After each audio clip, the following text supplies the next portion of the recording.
So, Peter, how did you get into the meat business? Oh, God, Matthew. I remember vividly, my mother, God rest her, was a great entertainer, and she would have had people around for dinner and that sort of thing. And most of them all, she served a lot of lamb for some reason or another. I mean, we were farmers and we grew the lamb on our farm, so it was probably the most readily available and cheapest option. But everybody raved about the lamb that they ate when they came to our place. So guests or former guests, you say, where did the lamb come from? Oh, it came from our own farm and one thing.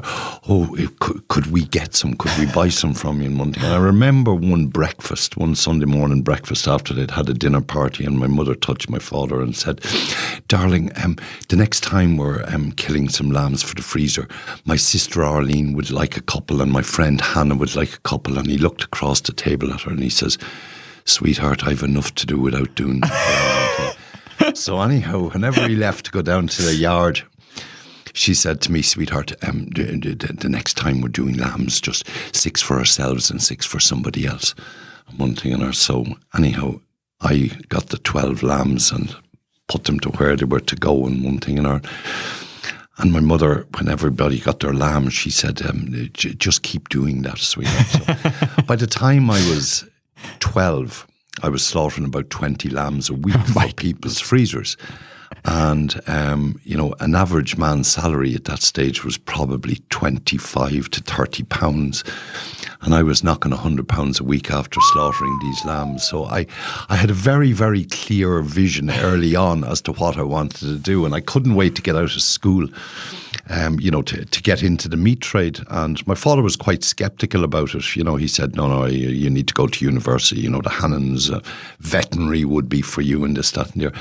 But I remember clearly in 1978 when I finished my exams, I looked over my shoulder, I waved goodbye, and I kept on walking. And I started a week later working in a meat factory. And I spent a couple of years doing that, just kind of getting skilled up. And then I went out to America for a couple of years where, out there people they didn't feel threatened by training you and teaching you and this, that, and the other. You were far enough away from home.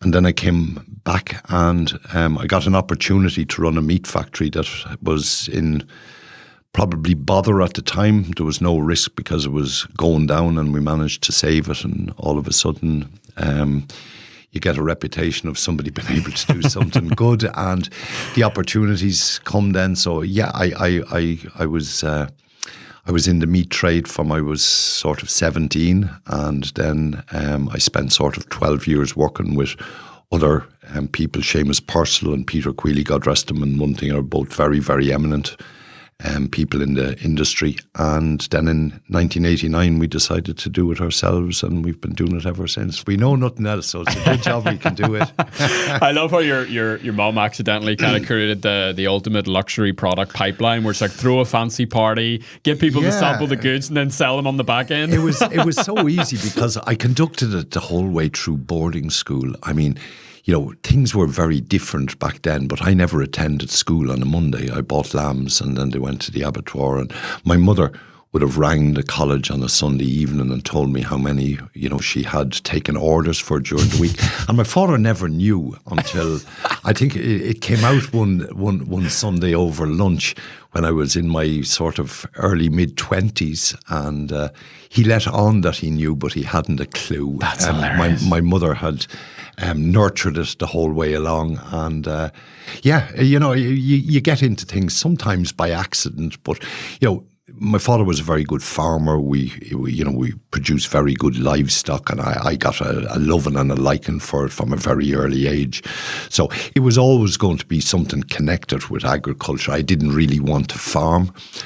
We had quite a substantial farming enterprise, which my father anticipated I would take over. But when we had the conversation, I said, boss, it's not what I want to do with my life. I just want to do something different, put my own thumbprints on something and try and do something better. And it ended up the meat trade. It could have been probably a number of other things, but that's where it was, and that's what we've done, and it's been very good to us. So we're eternally grateful. Sure. Well, you do what you know. That's how you always start. And as you say, one thing leads to the other. You get the opportunities, and you kind of buckle up the seatbelt, go with the ride. You do, yeah.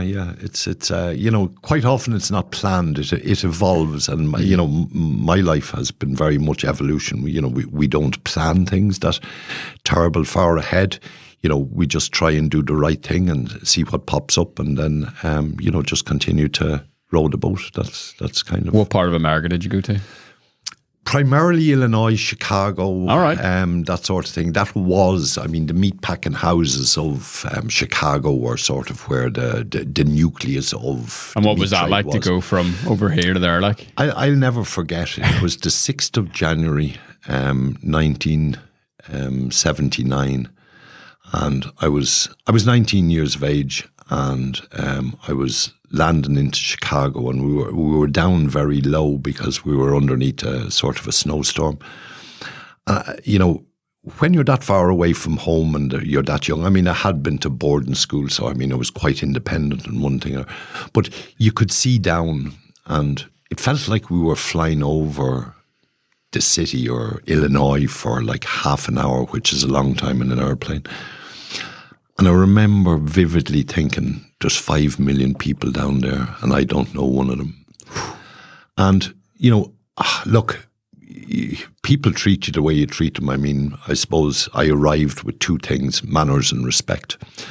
And, it was, the deal I had done was, if you let me train, I'll start with the first man in the morning, finish with the last man in the evening. All I wanted to do was get the experience and one thing. But, the company that I went to work for, they were very, very good and kind to me. I got great opportunities. And at that stage, America was probably 10 years in front of Europe. I wouldn't say that's the case today. But, I returned having seen things and done things that hadn't been done here before. And it was a great advantage because you were able to introduce things that were probably going to come pretty soon anyhow, but you were sort of a little bit ahead of the pack. And, that maybe gave me a head start. Right.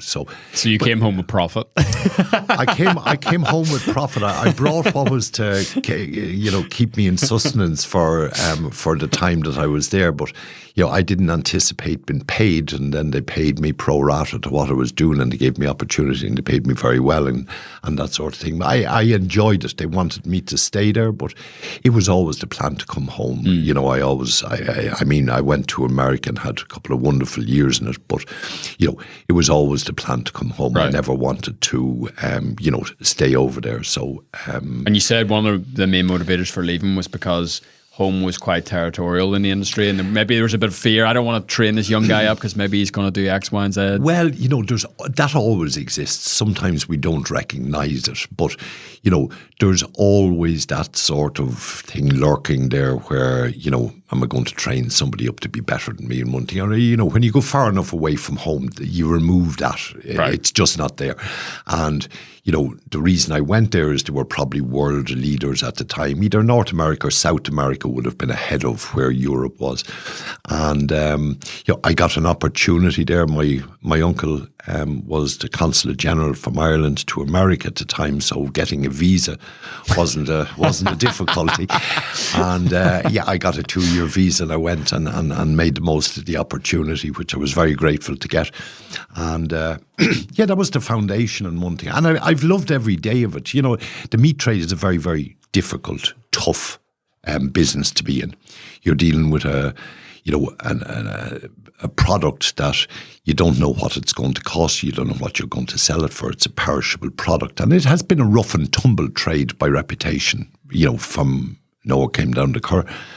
And you could choose an easier occupation, but it's hugely rewarding and one thing. And I've enjoyed every minute. I don't feel like I've ever done a day's work in my life because I get out of bed in the morning to do what I love doing. And, it has afforded me so many things, worldwide travel, meeting wonderful people and things like that. And, when you look back and say, what would you change? Yeah, it doesn't matter what you're doing. You're going to get tough days and tough weeks or tough times. But I wouldn't change a day of it. You know, what doesn't kill you makes you stronger. Right. And, you know, we've been through BSE, foot and mouth, horsegate, all those things. And, you know, when you survive those, you come out of it better than you went into it. You know, even though it's, you know, it's a bit bruising. And, you know, you'll get moments. I mean, that Wednesday that BSE struck, I'll never forget it. You know, I thought I better ring my bank manager before he rang me. So Get out ahead of it. Yeah, well, look, you know, invite him for lunch. That call was going to come, so you're better off being in front of it. And I remember ringing him, and I said, "How are you?" I said, "Are you okay?" He says, "I'm great, Pete." He says, "How are you?" I said, "We're first class." One thing, and you know, at that stage, every pound we had was buried in stock, and we were borrowed fairly heavily. It was the time of year where you carry a lot of stock, and we had a facility, and we were right to the neck of that there. And you know, when I told him we were okay and everything was fine, you know, I'd never told a lie, and that was probably a slight mistruth. I mean, I didn't know what we were facing into the following morning. But, you know, it all worked out okay. You manage those situations and you react. Staring into the eye of the storm and being like, yeah, we can make it. Well, you know, you've got to, because the one thing you can't do is you can't quit. I mean, you know, you're in there, that's your position, one thing, and you've got to make the best of whatever it is you have to play with. That's the hand of cards, and that's the hand of cards you've got to play with. And one thing, and you know, down along the line, you get to throw away a few and get new cards, and you will get due. But, you know, the hand you have is the hand you're playing, and one thing, and if you have to bluff your way through to get there, that's what you have to do. I mean, that's poker, isn't it? 100%. Something you also said earlier on about training as well. So training up different people. So how would that kind of like go? Like, for the first person you trained up to be a meat merchant like yourself, how would you say that kind of went? Yeah, when the roles reversed. Yeah, look, you know, I've always said, if you surround yourself with good people, they make you look great. And, you know, spreading the goodness is something I always think that any help you can give somebody without hurting yourself too much, you should always do. And, you know, we try in our own way to spread some of the goodness. You know, we're very, very fortunate to be in the position that we are, and one thing. And if you can spread that out and you know, bring people along with you, and you know, you'll come across situations where you'll see somebody and all they need is a little bit of a boost. And if we can, we do. We don't make too much about it, but as I say, we try and pull people along.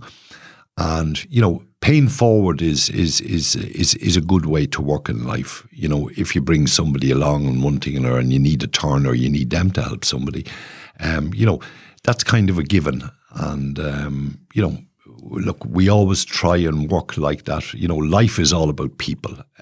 You know, everything else is really secondary. It's all about people, and if you have good young people around you that you can bring along with you, I mean, they're fastening the future. You know, and anything that you can do to sort of help people, you should always do it. And we're kind of that mindset. Yeah. You know, it's not about us. We've plenty. You know, but if you can change somebody's life just because of something you have that you can do it, well, you know, there's a kind of a responsibility or an obligation on you to do that, in my opinion. You know, so that's our kind of ethos or attitude, and one thing another. And I think, yeah, it's sort of quietly rewarding. You know, we take, you know, private pride in sort of being able to do things like that. Of course. So you go out on your own.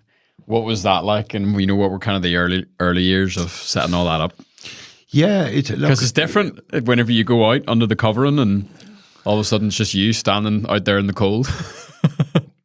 Well, you know, when you have the security of maybe been with a major corporation, and in my case, been a very senior position inside in that, you know, there's a security that goes with that. But, you know, is that what you want to do all your life? You know, in my case, it wasn't. I wanted to... Because you were very well paid. Yeah, I was, I think, the highest paid executive in Ireland when I was 22 years of age. So it was never about the money. So not just in your industry? In every industry? Yeah, no, I was the highest paid Holy executive. smokes. I remember Aspect magazine put me on the cover unbeknown, as I say, as the highest paid executive in Ireland in 1982. It was never about the money. We were working away and very, very successfully. So, it kind of came with the territory. But, it's 40 years of your life. You have to kind of look forward and say, is this what I want to do for the next 40 years? And in my case, it wasn't. I wanted out of the fast lane. I had kind of done that. It was fine, but I had enough of the private jets. I had done it in one thing, and I just wanted to try and make a difference and put our own thumbprints on something and do something a little bit better. Our industry was kind of like peeling bananas, numbers, volume, and that sort of thing. And that did nothing for me. It was about how can we improve the eating quality? How can we, make things more sustainable? There was a lot more things at play rather than just, running a machine. And in 1989, I jumped ship and just said, here, we'll go and do something ourselves. And we started a little trading company above a fish and chip shop in Moira. And that did us for a year or two. And then we built a small factory and we just started to spread out. We never intended to get into food service. It was never really our thing. But we evolved into that there, and we really enjoyed it. And we liked the sort of the cut and thrust of chefs and dealing with different people and people bringing you challenges and that sort of thing. And that kind of ticked our box. I know some people would regard it as aggravation. It also never was. It was, when you're in the service industry, you're providing a service, and that was the service we were to provide, was to satisfy the requirements of, I think we do somewhere over, throughout Ireland, the UK and Europe, we do somewhere over 400 restaurants. So we're dealing with 400 different chefs. And there's no two exactly the same. And, we love the personalised individuality and one thing. And, we're very fortunate. We deal with some very eminent, highly talented people. And, they're what make you good. Right. They're the ones who say, Pete, we're thinking of something like this and one thing. And, they rely on you to solve their problems for them. So, you're constantly challenged and that sort of thing. But, without being challenged, you don't move forward. And, we've been fortunate enough that we've been able to take things forward and one thing and another. And, the whole bar has raised substantially over the last 20, 25 years compared to what it was then. And, we've been some part of that there. And, it's as I say, some people find it challenging. We actually embrace that. We love it. Working with very, very good people is very rewarding. And as I say, we're very honoured and privileged to have that opportunity every morning we get up. So, that's what we do for a living. So that drive for quality. You move from kind of quantity to quality there. Yeah, well, what's that all about? That was where our ambition lay. We wanted to move out of the quantity thing. We wanted to move out of the commerciality. We wanted to move into something more bespoke and something more individual and one thing and something far more personal. And there's no such thing as food that's too good. There's not. And what we can do today as opposed to what we could do 25 or 30 years ago is radically different. But, you've got to keep on laying those blocks and building those foundations so as you continue to build on it. And, that's the challenge to anybody. The difference, I don't care what walk of life you're in, it certainly applies to us. And this is one... We actually have it on a poster or a sign inside in our factory. The difference between good and great in every walk of life is exactly the same thing. It's attention to detail. The little thing that somebody thinks doesn't matter is quite possibly the one thing that makes a huge difference. And we have analysed always the little things. The big things tend to take care of themselves. And, you'll notice those. But if you want to take something good and make it great, you've got to go after the little things. And, the attention to detail is the one thing that makes all the difference. And, people say to me, what advice would you give a young person or blah, blah, blah, whatever. And it always comes back to that, attention to detail. Analyze in detail all of the small things. Because when you bolt 5 little small things together in your process, whatever it is that you're doing, don't think for 1 minute that they don't make a big difference. Each individual one is like one link.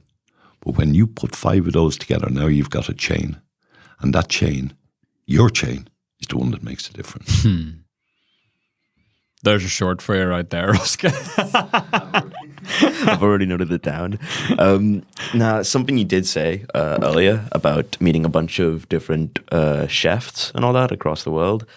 Is there any chefs that really stood out to you in a way that, Oh God! Look, people. Who's your favorite child? Look, I mean, I look one in particular.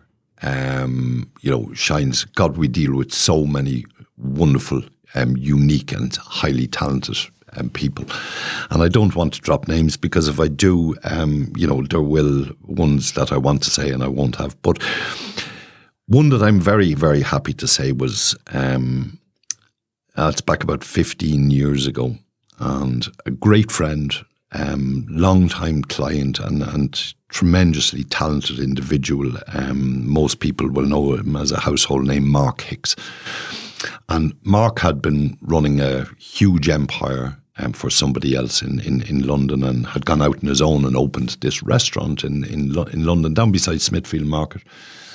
And we had a business above in Newcastle upon Tyne, and the guys wanted to go to London to Mark Hicks's restaurant for their Christmas do and one thing. And I said, December the 12th, boss, we're going to do it. Will you come over? And so, needless to say, I was there, and we'd had dinner, and I was the only smoker in company. And I went out to take the air, so to speak. And who walked out while I was having a cigarette? Only Mark. And his restaurant was only open maybe 2 or 3 months, and I'll never forget, because it was a kind of a day that changed our whole future. And he said, good evening. He says, you've been in the restaurant for dinner? I said, I have.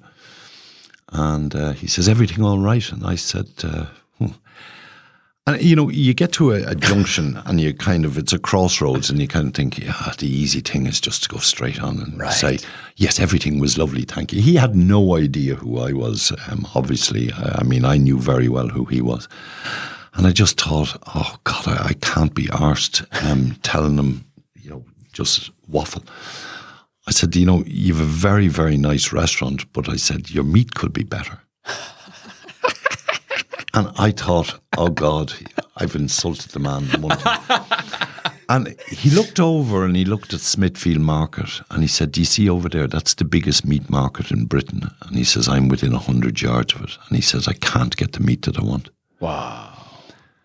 And I put my cigarette out and I was walking past him back into the restaurant, and I said, if you've a day in the new year to rip up, I said, why don't you come to Northern Ireland? And I said, I'll show you something you've never seen before.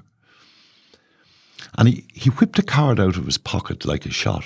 And he didn't even know my name at this stage. He certainly didn't know that I was in the meat trade or one thing, although that was starting to become apparent.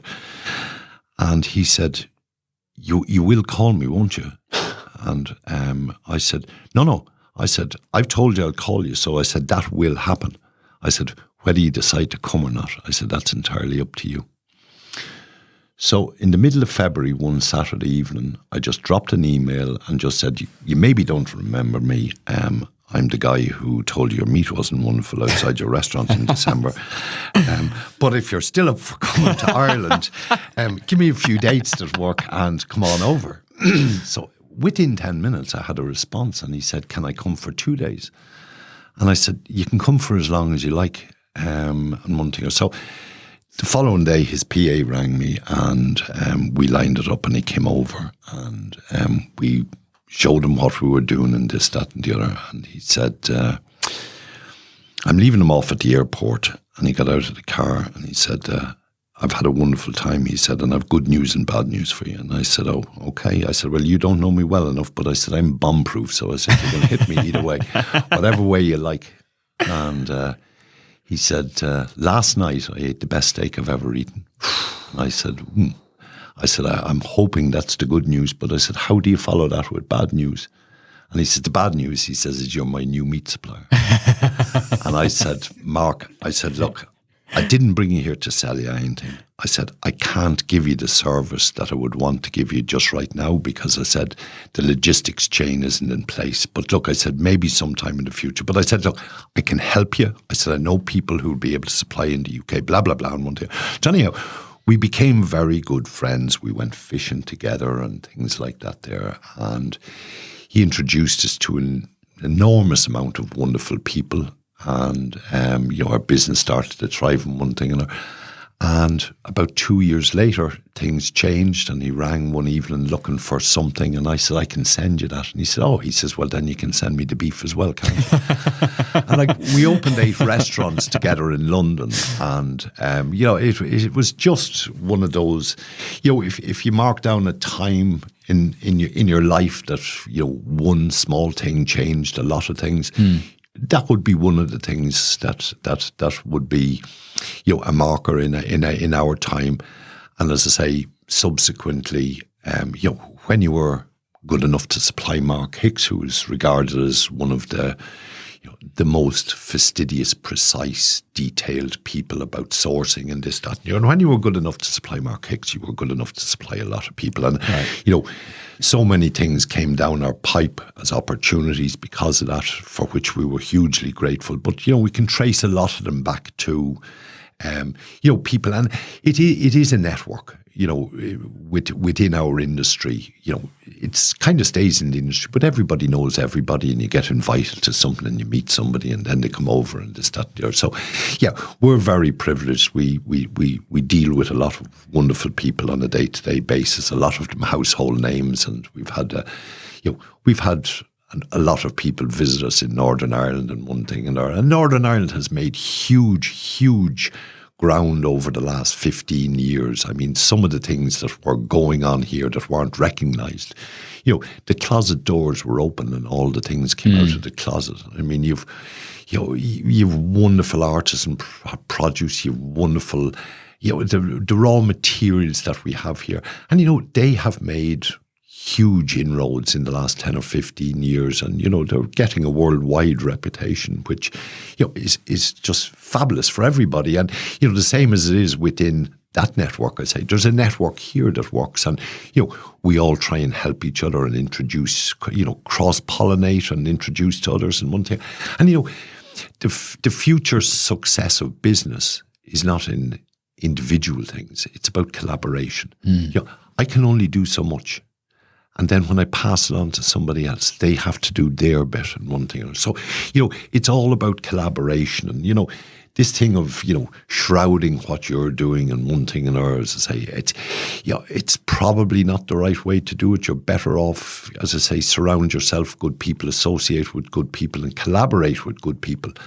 You'll get an awful lot more traction that way than you will out of trying to do it all yourself, because you cannot do it all yourself, So, working with good people is a very, very privileged thing, and, should be embraced. And, when that opportunity presents itself, straight up and do it. Yeah.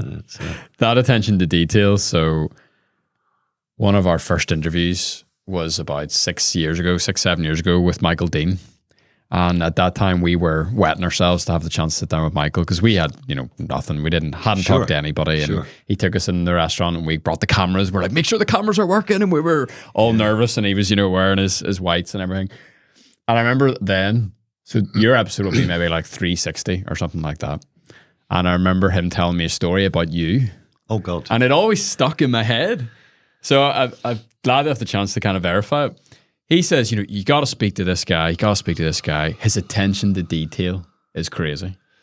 And he told a story, and I only remember it Well, in parts. he would know because about Michael is about Himalayan salt, salt or stones or building something or like. So tell us that. Yeah, it's look, Michael, very, very kind. Michael would know about attention to detail because nobody practices that more than he does.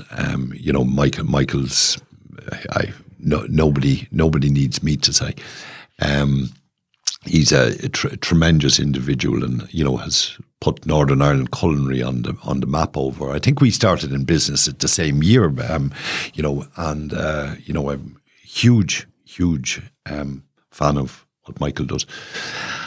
The salt aging, God, yeah, funny. It was a little bit after that time with Mark Hicks. He was opening this restaurant in London, a huge 300-seater restaurant called the Tram Shed. And he rang me one Monday morning and he said, I need to see you.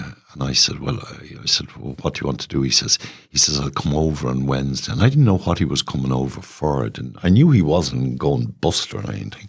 But he came over and he said, I'm going to tell you something. And he says, you're going to think I've been drinking. And I said, well, and he says, we're opening another restaurant. I said, well, that doesn't shock me. He says, no, but he says, Pete, this is a big, big restaurant. And he says, we're only going to serve two things, chicken and steak.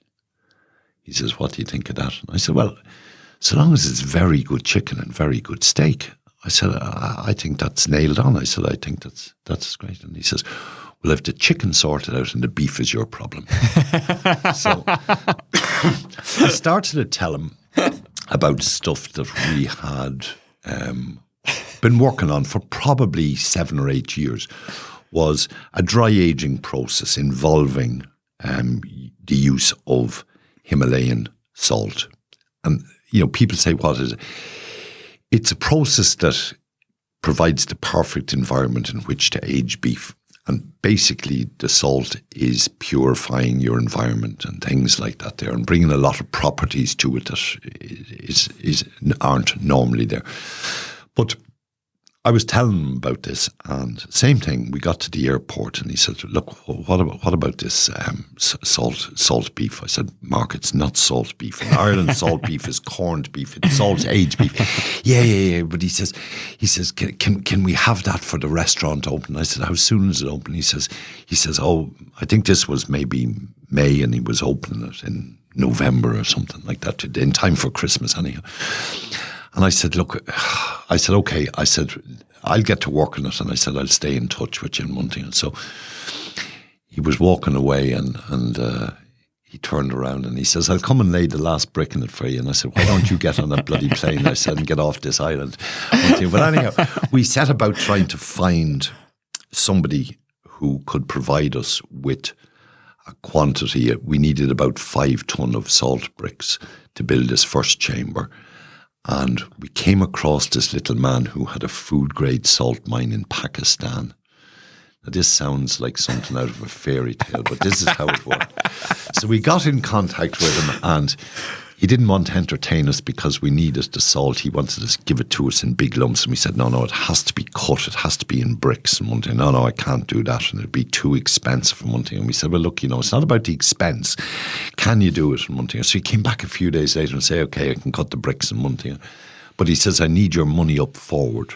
Okay, so we were sending this money out to Pakistan, on a wing and a prayer, hoping that someday we'd get salt bricks. But he told us it would take 5 months, and we said, no, we can't wait that. Yeah, 5 months to cut this stuff. So anyhow, about 6 weeks later, he must have got excited. He sends this message. One morning we get in, and this message Skyped and one thing, and I said, Mr. Peter, he says, great news. He says, your salt is ready and it's leaving the mine tomorrow. So needless to say, we were ecstatic. And one thing, I come in the following morning, Mr. Peter, we have a problem. We've had 4 foot of snow overnight and we can't get out of the mine for the next 3 weeks. And one thing, I thought, Jesus, what's this about? Oh, boy. So anyhow, eventually we got the salt out of the mine and they got it down to the port. And what did they do? Only put it on the wrong boat. And it ended up in Dubai. Oh, no. So we finally tracked down where the salt has gone and one thing and another, and we managed to get it put on another ship from Dubai into Felixstowe. But when it gets into Felixstowe, Customs and Excise see this 5 ton of product from Pakistan. And needless to say, it was going to get investigated, but they impounded it and they said they'd need it for 2 weeks. And they eventually released it, having confirmed it wasn't drugs. And the stevedores wouldn't move it because the pallets were too heavy and their insurance wouldn't cover it. And they wanted £500 a day demurraged to store it. And no haulier wanted to pick it up and bring it over to Northern Ireland, one thing or so. We were in a jam, so one of our own lads took one of our vehicles over on a Sunday, went into the port in Felixstowe, pretty well stole our own salt, got it loaded on the lorry and came back. And I rang our bricklayer, Murphy, and said, Murph, I said, I need you urgently. We've a wall to build. And he comes round on one thing and he's expecting to see concrete blocks and he sees these blocks of salt and he says, sweet Jesus, he says, what are you doing now? And I said, we're going to build a wall. And actually, I got a plaque, a silver plaque, and it's still on the wall. 13 or 14 years later, and the plaque says, made by God, built by Murphy. So he was chuffed. He was chuffed. But we got this thing finished in about a week, and it was a Saturday lunchtime we finished, and I went up to the office, and I remembered the words that Hicksy had said, I'll come and lay the last brick for you. So I just thought, here, I have my moment. So I rang the phone, and I got this international dial tone. I was just about to hang up whenever I heard, Pete, what is it? Everything all right? And one day I said, oh yeah. I said, yeah, great. I said, just to let you know, I said, we finished the salt chamber, and I said, I need you to come and lay the last brick.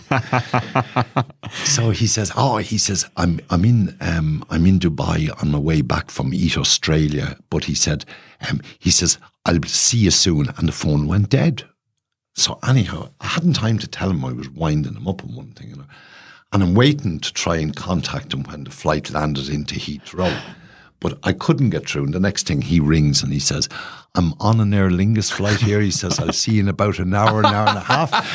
So this is Saturday. This is Saturday night. I pick him up at the airport, and we dined well, and I brought him in on the Sunday and showed him the salt chamber, and he was blown away, and he said, how much can you hold in here? And I said, oh, lots. I said 600 loins and ribs and one thing. He says, we'll take everything. Wow. And I said, no. I said, I can't give you everything. I said, I need some for us. He says, no. He says, Pete, we'll need it all because we're going to be busy. And 6 weeks after we started, he cleaned us out, and we had to build another one. So we've since built 4 of them, and the next one we built was 5 times bigger than the first one. Oh my word. And I was just about able to keep up with them, and then, obviously other things came along and one thing or another. But it produces a really lovely, consistent product. And, we start with the single most inconsistent raw material in the world, because you'll never eat the same steak twice. Every animal is different and one thing or another. So, bringing a level of consistency through the process is as good as we can do. And to some extent, we've managed to do that, where, the worst you should ever get is very good. But, we strive for something better than that. If you get a really good steak, it's a really lovely thing. And nobody wants to get one that isn't.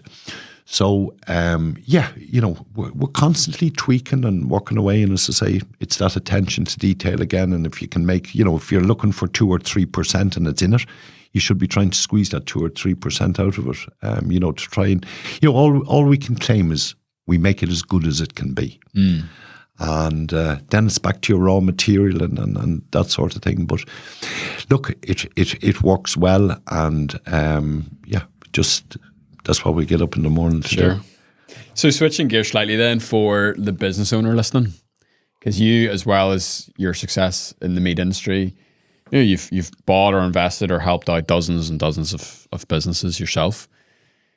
I was thinking on the way in, I was like, lots of people work in meat, but very few people are able to to bring it to that level of excellence. And I think that that's the same for a lot of businesses. You know, a lot of people are in podcasting, or a lot of people are in software development, or a lot of people are in, you know, construction.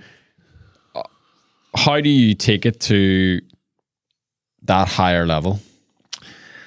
Well, you know, I'm coming back to it again, attention to detail. I mean, you know, I think no matter what you're doing, you know, if you try and do it better, I always say if you're only cutting turf in the bog and you do it better than anybody else, you'll succeed. You know, people look on a lot of individuals who maybe have a business. One thing, you know, running a business is, you know, it's not an easy thing. It's not an easy thing. But, you know, when you get your feet under the table in whatever it is you're doing, you should always try to do it better. You know, I always say if you're swimming up in the clean water, you know, it's a really nice place to be as opposed to the muddy puddles halfway down. You know, so doing something really, really well will nearly always succeed. And if you're in business, you know, never take anything for granted. And it always comes down to people. You know, it always comes down to people. Surround yourself with good people in whatever facet of your business you're doing. You know, have good people around you, whether that's directly or indirectly. You know, always have good people because they'll make you look great. You know, it's them who'll make you look great. You can only do so much on your own. And, you know, it's always about a team effort. It's always about, you know, they give things to individuals. I've been fortunate enough, been the recipient of many, many different accolades and one thing. It's not about an individual. It's about a team. You know, it's you know, teamwork is if you can bring people along with you and imbue them and reward them accordingly in one thing and others to say, you know, that's where business will thrive. You know, if you get a lot of people pushing in the same direction, you can create some traction and do some damage. You know, so I think a lot of those things apply across, you know, a multitude of businesses. Ours is quite specific and you know, it's a tough business in one thing and another, so we probably learn the lessons harder or whatever. But, you know, all businesses like that, you know, do it as best you can, pay attention to the small things and surround yourself with good people. I'd say those are probably the criteria that we would sort of concentrate on most. Matt. Yeah. What's been the most challenging moment so far? Like the sweat and blood through your forehead, that sort of moment? You know, I suppose back in the early days when you're starting off and, you know, you don't have a lot of wriggle room and you're not in a position to make too many mistakes. You know, we all make mistakes all the time. Like, I mean, you know, you can cover them up if you like, but, you know, expose them, learn from them and move on is the way we handle it. But, you know, BSE was definitely, I mean, that looked like a wipeout that day. You know, if somebody said the one moment in 40 years, that was probably it. Because, I mean, you know, it was, it just looked like a total wipeout that day. We suspected that it would recover fairly quickly, and it did. But, you know, you didn't know that. You know, I suppose we're quite fortunate in that, you know, we don't do a lot of blood and sweat in one thing, or, you know, whatever hand of cards you have, play that there in one thing, or you'll change them later on and move on in one thing, and keep building in one thing, and consolidate. You know, take a couple of steps and stop and consolidate in one thing, and then, you know, you'll see where you are and you can move forward from that there. You know, you don't want to scatter too much. So, yeah, I suppose, you know, blood pressure's under control, so we're fine. That's good. I'm glad to hear that. 2 more questions. This is kind of how we always end, but if you could take anyone from Northern Ireland, dead or alive, out for a pint, who would you take? Where would you take them and why? Oh God, now there's probably a few contenders for that, but one springs to mind. If it was somebody alive, it would be it would be James Nesbitt probably, but I have been on that trip with James and one thing and another, and it was hugely enjoyable and memorable. But John Hume, God rest him, was a man that, I've been in Northern Ireland since 1982, and things have changed, progressed, etc. in many, many ways, all for the better. But he left a mark on me, because he was a man of such integrity. He was hugely influential in changing Northern Ireland from what it was to what it is. And, I'm not a great one for formality. The formal bullshit does nothing for me. I've had plenty of it in one thing or another. But, I'd take him to a pub and have a pint, probably a couple of pints with him. And then I'd go to somewhere off round the coast and have fish and chips, and we'd probably be dressed in shorts and just T-shirts and just shoot the breeze. I never met the man, but I always admired his style, his frankness, his integrity. Probably a lot of things that I can relate to in my own life. I would have admired them in abundance in him, and if he was still alive, I'd wheel him up and fish and chips. Here we come. Unbelievable. Daniel, land the plane. Let's go.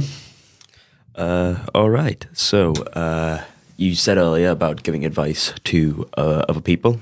So my question for you is, if you could go in a time machine back to a 17-year-old version of yourself, what would you say? Oh, God. What would I say? Look, probably, we were fortunate that we were reared to have honesty and integrity.